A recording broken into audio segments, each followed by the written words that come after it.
Ossia, big up. Big up everybody. Judith, big up. What do you hear Dana say? Good afternoon, everyone. The matter of the Integrity Commission report into the statutory declarations filed by the Prime Minister and their investigation of his affairs in relation to, in particular, the offense of illicit enrichment has been of grave national concern to Jamaicans at home and abroad. The Integrity Commission, after their extensive investigation, due to a lack of information forthcoming from the Prime Minister on critical elements of facts that were relevant to the matters that they were investigating, felt it necessary to refer the matter to the Financial Investigations Division and Tax Administration of Jamaica for further investigation on different aspects of what had come out in their investigations.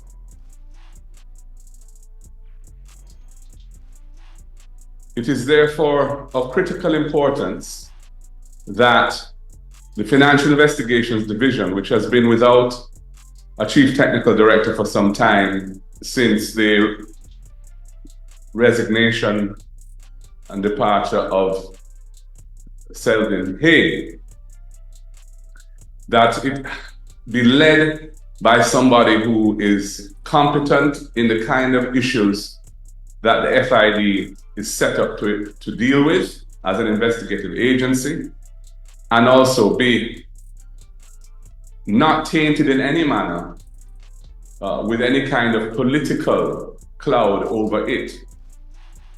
Whoever the technical director of the FID is, must be somebody who's not perceived as having any particular political affiliation or bias. And we feel strongly that the appointment of Dennis Chung is itself an act which will further corruption in the country, because he is somebody who has already publicly stated positions in relation to the matters that the FID ought to be investigating, which are strongly in favor of the Prime Minister and which seek to undermine or belittle the impact and importance of the findings that the Integrity Commission has made on the matters that they investigated as set out in the report they sent to Parliament. He has commented on the 28 bank accounts operated by the Prime Minister and his companies, on the volume of funds that have flowed through those accounts over the period of their investigation in excess of $470 million, on the issue to do with the Positive Jamaica, a non-profit foundation that receives monies for worthy causes donated from local and overseas contributors. Those funds being used to purchase financial investments in the name of and for the benefit of Mr. Holness's personal companies. On each of these matters, he publicly sought to take a position that's led to the impression that there was nothing amiss, there's no case to answer, everything is above board. Even the nil returns filed by companies that had bank accounts with hundreds of millions of dollars passing through them, he said there was nothing peculiar about that. Nil tax returns. He clearly is a biased person on this matter. He clearly would have a conflict leading the FID to investigate this matter. And that is why we're saying he should resign that position if he's accepted it, or the appointment should be rescinded and revoked forthwith. It is too vital to Jamaica's democracy and the rule of law in our country that what will be the most important and significant investigation by the FID in its history should not be led by somebody who has taken a position on key issues that are the substance of that investigation, positions which are in favor of the Prime Minister, as opposed to positions which the FID ought to be investigating in a non-biased, non-partisan way, based on what the findings of the Integrity Commission were already on those matters. And that is why we thought it necessary to call this press conference today to state for the record that we are totally opposed to this appointment, that we feel that this appointment is itself a corrupt act because it's furthering what we believe is going to be an attempted cover-up of this matter, and that we are calling upon Jamaica to ensure that this does not go any further. And at this point, I'm going to hand over to my colleagues who will go into different aspects of this in greater detail. And so I'm going to ask Julian Robinson to speak next.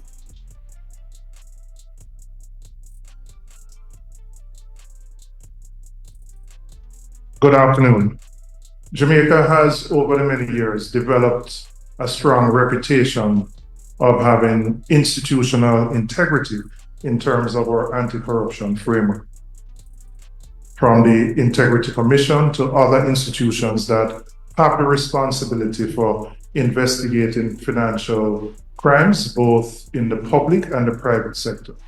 If we look at the history of individuals who have been charged to lead, certainly the FID, you'll see persons who have extensive backgrounds in either law enforcement, financial crimes, anti-money laundering, etc.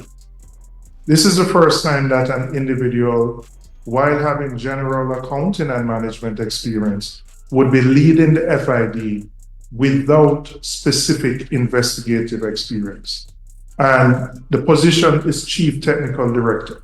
And people might say, yes, there are persons within the organization who may have the technical expertise, but this position requires someone who has that specific expertise. And it is important for us to maintain the credibility of the country's the investigation of financial crimes. Putting Dennis Chung there, I believe, threatens that credibility which is not just local, but credibility which is international, because the FID is the main interface with other international organizations who cooperate with the country in investigating financial crimes. And so we see the appointment as a retrograde step, actually, and it has implications for how Jamaica would be perceived within the international community in relation to this particular matter. And so, as the opposition leader has said, the appointment should be rescinded. Mr. Chung should not accept it, because at best, the perception of bias is there, and the reality in this case, having already pronounced on a number of these issues, it is almost impossible for that reality of bias not to be seen there. And if the outcome of this investigation, which as the leader said is the most important that FID will ever undertake, absolves the Prime Minister of any wrongdoing, then it will just play into the hands of everybody who said, you sent that person there for that particular outcome. So from our perspective as a party, beyond the individual, we see this as a threat to the institutional arrangements for the investigation of financial crimes. And it should be rescinded, and an individual who is appropriately qualified with the experience and who has no taint of political bias should be appointed to head the FID. I'll invite my colleague, Mr. Bunting, to speak further.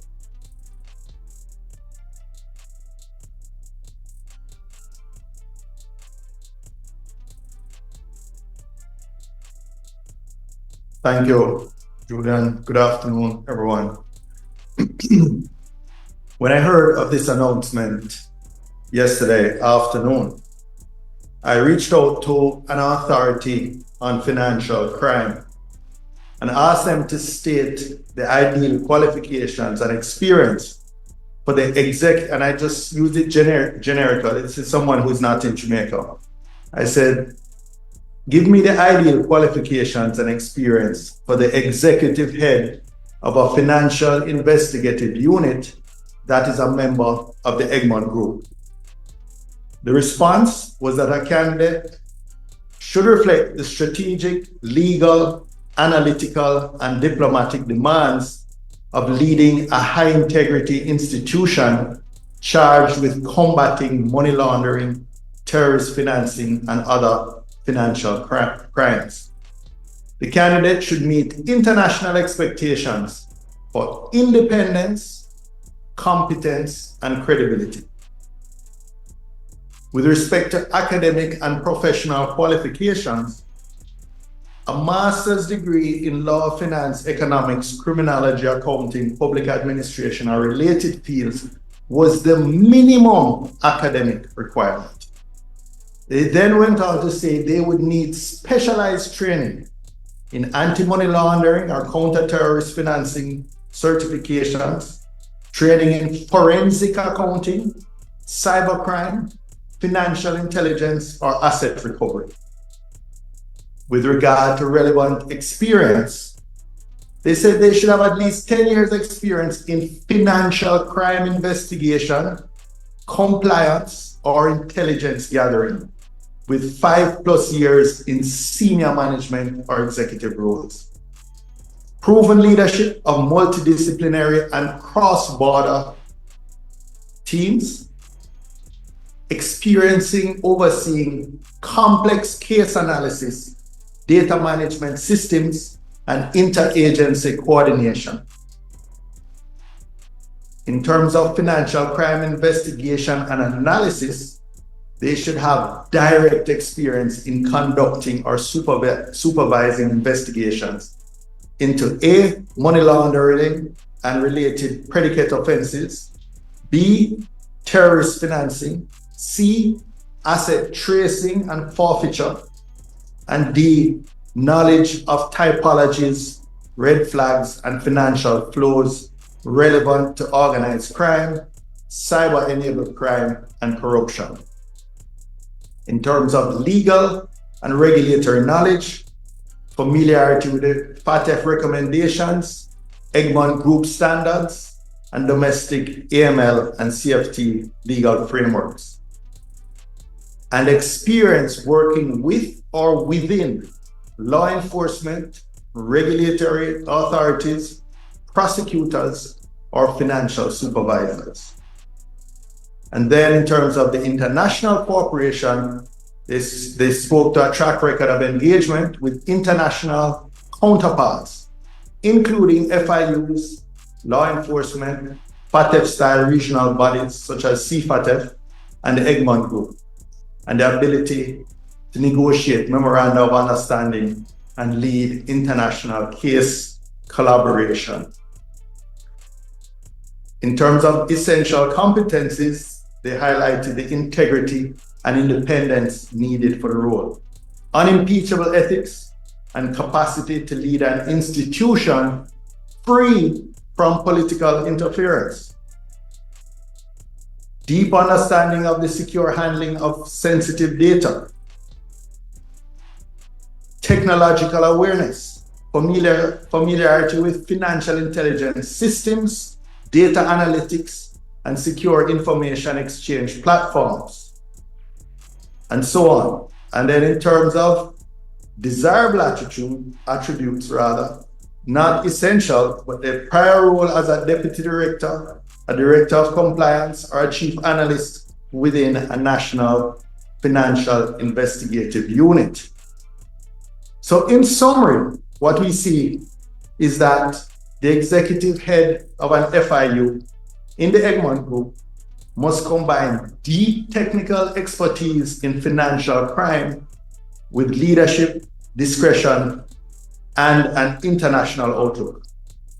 They serve not just as an investigator-in-chief, but as a guardian of financial transparency and impartiality, and a partner to global financial intelligence bodies And I invite you to look at previous chief technical directors, persons like Selvin Hay, Justin Felice, Calvin Small, all very senior detectives with distinguished careers in criminal investigations and intelligence gathering, and specifically anti-corruption and financial crimes.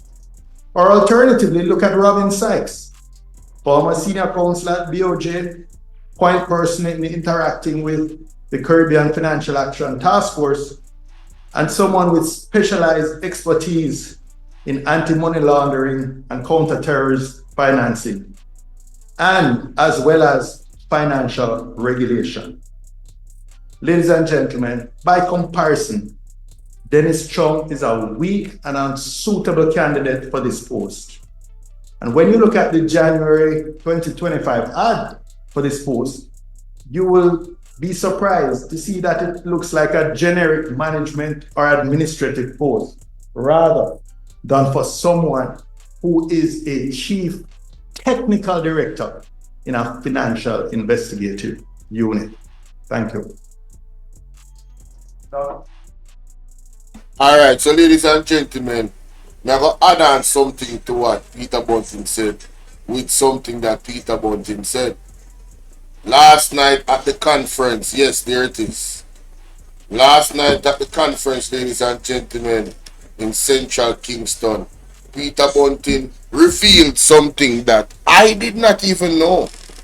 All right, which is very significant to this whole situation with Dennis Chung. And I'm glad they did this. All right, I'm going to fast forward to the point where he said he started to talk about it. To add on to this reaction right here. Remember to like and share the video, people. Don't keep this to yourself. All right, right here, so here we go. This is very important. All right. And remember, we're talking here tonight, not just to Central Kingston. We're talking to the entire Jamaica. So I want you to listen closely. So this Donovan Williams has come out and declared that he is not the ultimate beneficial owner of this company, but he is just a trustee hiding the identity of the real owner. So let me just take you back, Comrade Floyd. I believe you and I were both in the Senate when we were debating the 2023 bill to amend the Companies Act. And in that debate, Senator Kamina Johnson-Smith warned Parliament, and I quote, "Failure to act risks FATF blacklisting." FATF stands for Financial Action Task Force. This is an international agency that if they graylist or worse blacklist Jamaica, pure problems for our financial system, pure problems for our economy. She said failure to act risks FATF blacklisting, which would cripple Jamaica's economy, jeopardizing businesses, government operations, and everyday citizens by branding us as a high-risk jurisdiction. End quote. So, Mr. Bunting, we just say a while ago, you have to repeat that because that can't say one time, you know. What did Kamina Johnson-Smith say in the Senate when they were putting out this? Let's listen again. Parliament, and I quote, "Failure to act risks FATF blacklisting." FATF stands for Financial Action Task Force. This is an international agency that if they graylist or worse blacklist Jamaica, pure problems for our financial system, pure problems for our economy. She said failure to act risks FATF blacklisting, which would cripple Jamaica's economy, jeopardizing businesses, government operations, and everyday citizens by branding us as a high-risk jurisdiction. End quote. So people, you guys see why this situation with Dennis Chung is so critical? You hear the things them that can happen to Jamaica's reputation financially, worldwide. The fact that they are hiding the owner of this company that sell the drill for $31 million, and then now Chung gone in a FID as director. Everything is tied up when it comes to the level of corruption. The world is watching us. You understand what I say?